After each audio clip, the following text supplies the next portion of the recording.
আমার কথাটা আমি বুঝে নেব, আমি ভোটার কিনা জেনে নেব। আপনি যদি ধরুন হাফেজ হাফিজুর রহমান ওর ছেলে মেয়ে বা নাতি নাতনি বয়স 12, 13, 14, 15, 16, এখন যদি ওনার নাম এই নিবিড় ভোটার তালিকায় না থাকে তো আগামী দিনে ওর নাতি পোতা ছেলেরা কোনো জায়গা সব কথা, তারা কোথায় যাবে? নাগরিকত্ব নেই, ভোটার লিস্ট নেই, তার মানে পরে নাগরিকত্ব পাবে না, চুলেই চলে যাও। ধাক্কা দিতে দিতে একটা গর্ত, সেই গর্তর নাম হলো এনআরসি। আপনি যাবেন না, ধাক্কা দিয়ে দিয়ে পিছল অবস্থা তৈরি করা হবে যাতে পা পিছলে এনআরসির গর্তে আপনাকে পড়তে হয়। এনআরসির গর্তে পড়ে গেলে মুসলমানদের শুনানির কোনো জায়গা নেই, এটাও বুঝে নেন। অমুসলিমদের জন্য ভারত সরকার ক্রাইটেরিয়া তৈরি করেছে, তোমাকে নেব, তোমাকে নেব, তোমাকে নেব, মুসলমানকে নেব না। এত বড় গুরুত্বপূর্ণ কাজ সমাজকে সচেতন করার জন্য জমিয়ত পটে নেমেছে। আপনারা যদি জেলায় ভালোভাবে এই ঘরোয়া কাজটা ঠিক করে নেন তাহলে 9 ডিসেম্বর থেকে জানুয়ারির 9 তারিখে প্রথম 10 দিনের মধ্যে আমরা জেলার একটা মিছিলের ডাক দিতে পারি। বোঝা গেল? কিন্তু ডাক দেওয়ার আগে ঘরটা ঠিক আছে কিনা। এখনো পর্যন্ত 100% গ্রামবাসীদের নাম তালিকাভুক্ত বা অন্তর্ভুক্তির যে ফর্ম হয়েছে কিনা বলতে পারবো না আমরা। কাল পর্যন্ত যে রিপোর্ট কাগজে দেখলাম 30% নাকি নির্বাচন কমিশন বলছে আমরা লোড করে ফেলেছি। থাকে সত্য? কে করবে, কারা করবে, আপনার নাম উঠেছে কি না, দুটি ফর্ম, যাতে আপনার কিউআর কোড দিয়ে থাকবে, ছবি থাকবে, আপনাকে একটা দেবে বিএলও আর একটা ফেরত নেবে। যেটা ফেরত নেবে, জমা নেবে, তাতে আপনার সই থাকা আবশ্যক। যেটা আপনাকে দেবে বিএলও সই করে সিল লাগিয়ে দেবে। এটা অফলাইনে নেবেন না, অফলাইনে নিলে প্রমাণ থাকবে না। এখনো সময় আছে 11 দিন। সে 11 দিনে আপনি প্রথম নিজের পরিবারটা ধরুন, মাতৃকুল, পিতৃকুল, শ্বশুরকুল, বন্ধুত্ব, আদান প্রদান, পরপর পরপর ABCD বলে এগিয়ে যান। ঘুমাবেন না, আসর মাগরিব এশা একবেলা ক্লাস করে এতে লেগে যান। মাদ্রাসায় বসে মিটিং করুন। আমরা বলছি, আমি মাদ্রাসার সভাপতি, এই সময় তো আর আসবে না। জিলকাদা মাস, জিলহিজ্জা মাস, এই জামাতুল্লাহ বছরে পাবো, কিন্তু এটা প্রতি বছর পাবো না। এই সময় হাতছাড়া হলে আপনাকে কেউ ডাকবে না।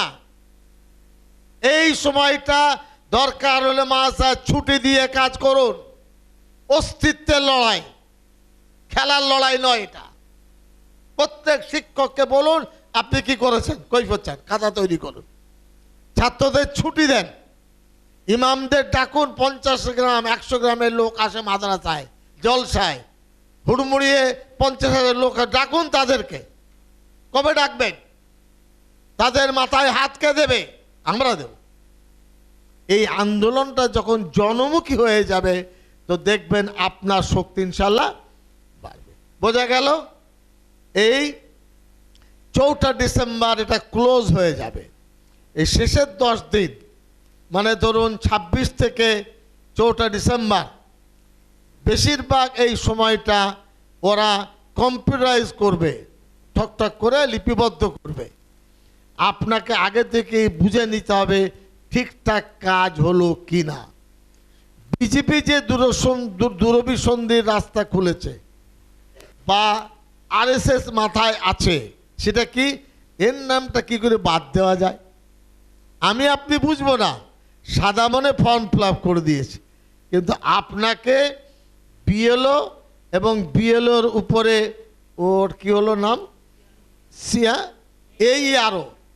এই আরও কে তাকে চিনতে হবে।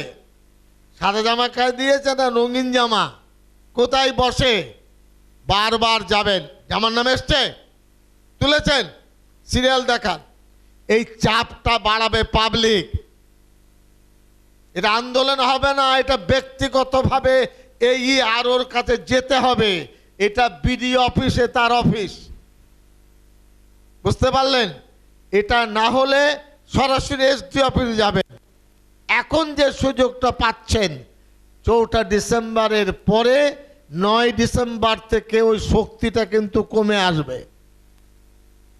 প্রত্যেকটি বুথের 1000-1200 কি ভেঙে 700 এটা জোনে জোনে ভেরিফাই করতে হবে।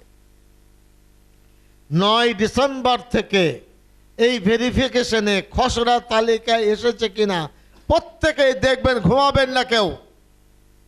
এটা জমিয়তের কর্মীদের আমরা অনুরোধ নয়, নির্দেশ দিচ্ছি। আগুন নিয়ে খেলছে তারা, ভুলে হোক, সদিচ্ছাই হোক, অনিচ্ছাই হোক, কিছু বাদ যায় যাক না। সেই বাদ দিয়ে যাবে কোথায় বললাম, কোন গাড়টায়? এনআরসিতে পাঠাবে না। যখন দেখবে নাম ওঠেনি, সংশোধন হয়নি, আর্গুমেন্ট হয়নি, প্রমাণ করতে পারে, যাবে কোথায়? থাকো বাবা।